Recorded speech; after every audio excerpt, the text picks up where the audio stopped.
Assalamualaikum warahmatullahi wabarakatuh. Selamat pagi, selamat siang, selamat sore, selamat malam. Salam sejahtera untuk kita semua. Hai Sobat Mendiksi, perkenalkan nama saya Rabadanis Fahri dari staf Divisi Kominfo Formadiksi KIP Kuliah Politeknik Negeri Medan. Hari ini di kesempatan kali ini melaksanakan program kerja podcast dari Formadiksi yang bernamakan Katalis Kanal Pop Formadiksi KIPK Politeknik Negeri Medan, inspiratif dan solutif. Saya menghadirkan bintang tamu kita, Kakak Ade Isnaini Lubis. Di kesempatan kali ini, kita akan membawakan tema transformasi mahasiswa dari ketidaksesuaian jurusan menuju prestasi. Nah, untuk itu, kita itu harus lebih mengetahui latar belakang dari kakak ini. Mungkin kakaknya boleh perkenalan. Oke, halo semuanya. Perkenalkan nama saya Ade Isnani Lubis. Saya berasal dari program studi D4 Teknologi Rekayasa Jaringan Telekomunikasi angkatan tahun 2022. Nah, karena pembahasan tema kita hari ini adalah ketidaksesuaian jurusan, kita tuh pengen tahu sih gimana dan apa yang kakak inginkan dulu saat memilih prodi. Prodi apa yang kakak inginkan dulu? Oke, jadi ketika kita ingin melanjutkan kuliah, menentukan jurusan pasti itu dilakukan di masa SMA gitu. Waktu SMA saya jurusan IPA, tapi dulu kesukaannya tentang bahasa desain.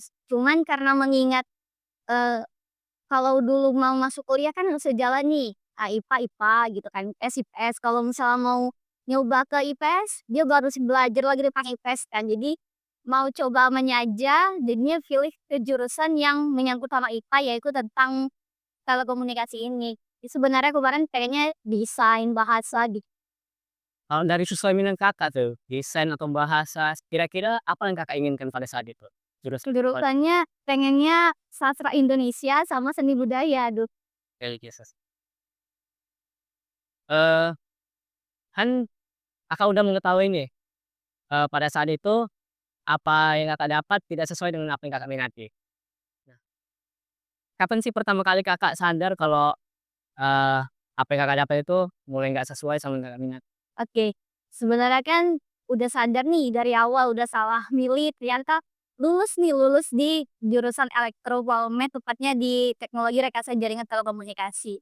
Jadi ngerasa kayak ini bener-bener beda dari yang saya mau gitu kan dari tesis saya cuman karena udah lulus jadi mau nggak mau tetap harus dilanjutkan dipelajari kuan-kuan. Di momen-momen awal kakak menjalani kehidupan kampus di prodi yang tidak kakak inginkan, kira-kira apa sih keberatan kakak pada saat mengikuti?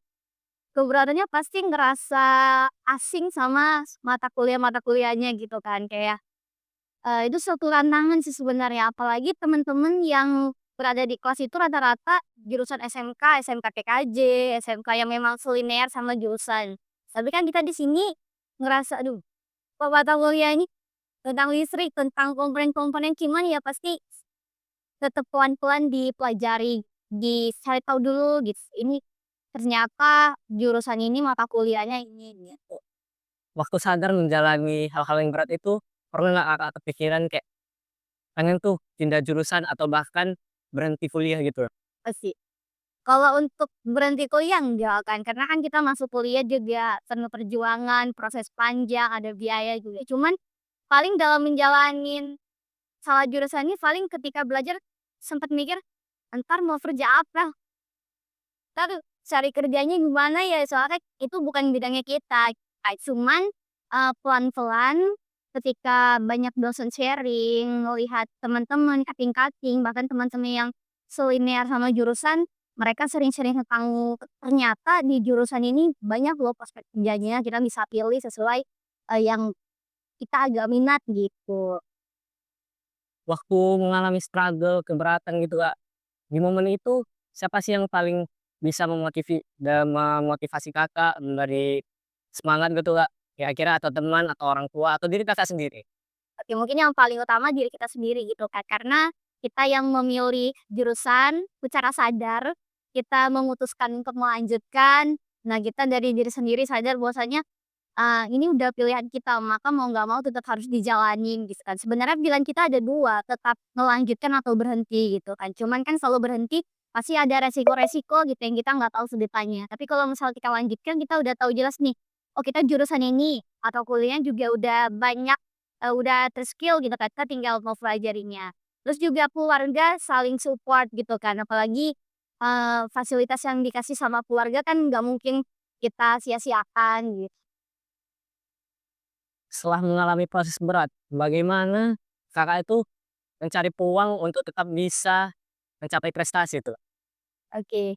Jadi, selama berkuliah di Polmed gitu kan, alhamdulillahnya saya juga ikut kompetisi-kompetisi yang untuk meng-upgrade diri. Tapi, kompetisi yang saya ikutin ini nggak sesuai nih sama jurusan saya. Kebanyakan saya, ikut kompetisi di bidang desain grafis, video editor, nah gitu. Jadi, kalau bagi saya walaupun kita salah jurusan ataupun passion atau minat kita nggak sesuai sama jurusan yang kita lagi jalanin, nggak apa-apa kita harus tekuni aja karena kan itu merupakan kesempatan.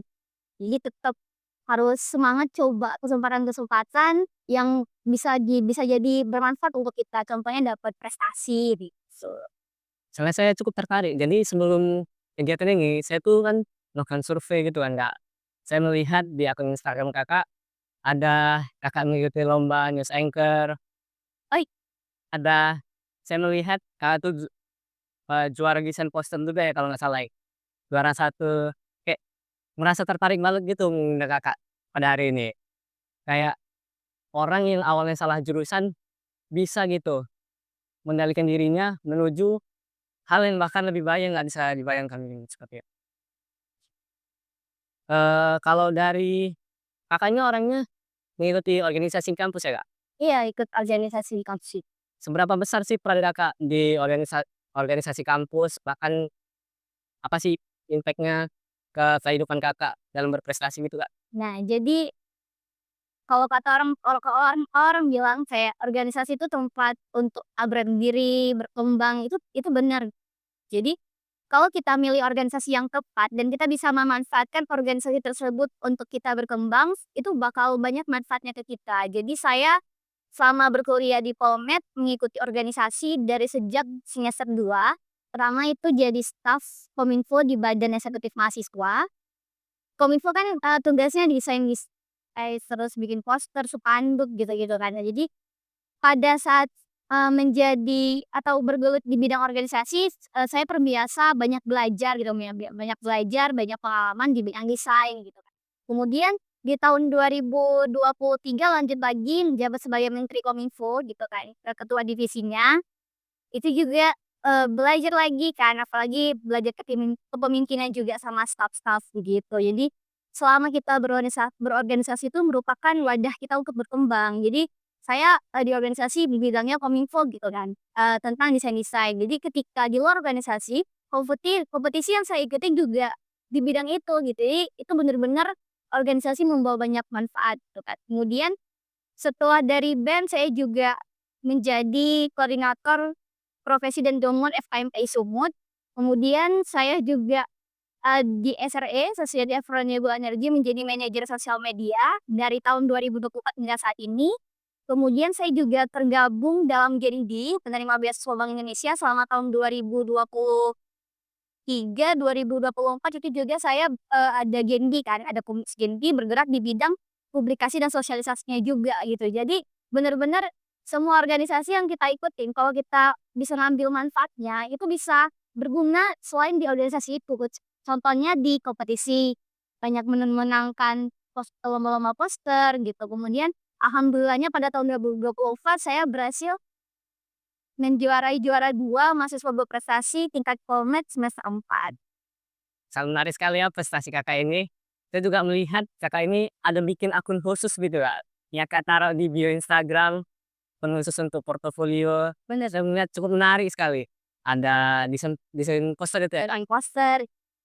Jadi sebenarnya apa yang udah kita punya, skill yang kita punya itu kalau kita pendam sendiri itu nggak bagus gitu. Kita harus memperkenalkannya, mengembangkannya lagi dan, mempelajari lebih dalam gitu. Jadi gunanya kalau misalnya kita punya passion nih di bidang desain, kita harus memperkenalkan, itu namanya personal branding. Kita coba kasih tahu nih ke orang-orang, kita bisanya ini gitu, jangan jadi yang ketutup, karena kan kita nggak tahu kesempatan datang kapan aja gitu kan, di mana aja, jadi kita coba mempersiapkan diri dengan membuat personal branding-nya kita, Menarik sekali ya bikin personal branding. Karena seringkali melihat banyaknya mahasiswa ketika dia mengalami atau berada di posisi yang dia merasa salah jurusan, itu malah banyak yang males-malesan gitu, Kak. Hanya malah improvisasi, memperbaiki diri, melakukan apa yang seharusnya dilakukan. Cuman, dilihat dari cerita Kakak, saya sangat menarik sekali. Mungkin dari Kakak kalau, melihat, mahasiswa sekarang gini mengalami masalah yang sama, apa sih yang pengen Kakak sampaikan berdua? Yang pengen saya sampaikan, kita itu nggak sendiri gitu kan. Mungkin banyak di luar sana orang-orang yang salah ke jurusan tapi tetap melanjutkan gitu, walaupun tidak di pada bidang jurusannya, tapi di passion-nya dia itu tidak menutup kemungkinan kita untuk berkembang kalau kita salah jurusan. Jadi harus tetap semangat, tetap cari potensi kita di mana. Dan satu lagi, sebenarnya kita juga harus cari yang menarik di jurusan kita gitu. Seiring berjalannya waktu, banyak dosen-dosen, cutting-cutting gitu kan, bakal sharing tentang lebih dalam jurusan kita. Jadi sebenarnya yang membuat tetap semangat untuk melanjutkan itu kita udah tahu nih yang menarik di jurusan kita. Jadi makanya kita dilanjutkan. Mencari yang menarik dan seterusnya kita. Oke. Ini kalau Kakak misalnya punya kesempatan nih, Kak, bisa ngomong ke diri Kakak yang dulu nih, Kak, apa sih pesan yang pengen Kakak sampaikan? Kalau pesannya yang saya sampaikan itu terima kasih telah mencoba hal yang baru. Wah, sangat dahat sekali. Harapannya untuk, mahasiswa yang mengalami masalah ini, Kak, apa aja kira-kira? Apa Kakak pengen mahasiswa mengalami masalah yang sama tuh pengen kayak Kakak juga? Pasti harapannya iya, ibarat kata lain, jangan berhenti sampai di situ, jangan putus asa karena ketika tahu ini bukan bidang kita, pasti semuanya ada jalan gitu kan. Maksudnya, ini udah pilihan kita gitu kan. Kita juga milih jurusan ini bukan segampang membalikan telapak tangan, tapi penuh effort, penuh perjuangan dan juga banyak orang yang ingin berada di posisi kita, ingin berkuliah, ingin di jurusan ini. Jadi makanya benar-benar harus dimanfaatkan dan diperdalam, semoga bisa nanti ada jalannya, gitu. Nah, ada lagi nih, Kak, yang pengen saya tahu dari Kakak nih. Saya ini kan, salah satu mahasiswa penerima KIP kuliah dari pemerintah nih, Kak. Kalau Kakak sendiri ada nggak dapat bantuan dana pendidikan gitu? Oke, seperti yang saya bilang tadi, pada tahun 2023, 2024 alhamdulillah saya mendapatkan, beasiswa dari Bank Indonesia. Kalau boleh tahu gimana sih waktu itu Kakak proses dapetinnya? Oke. Kalau untuk, cara dapetinnya kan terutama memenuhi persyaratan. Syaratannya ada tentang IPK, kemudian berkas, dan tentunya prestasi-prestasi yang didapat juga menjadi bahan pendukung gitu supaya keterima di beasiswa ini. Mungkin itulah pentingnya prestasi kita itu ya tadi. Ya bener sekali, banyak sekali manfaat yang terdapat kalau kita berprestasi, mau mencoba gitu kan, dan, memanfaatkan kesempatan yang ada.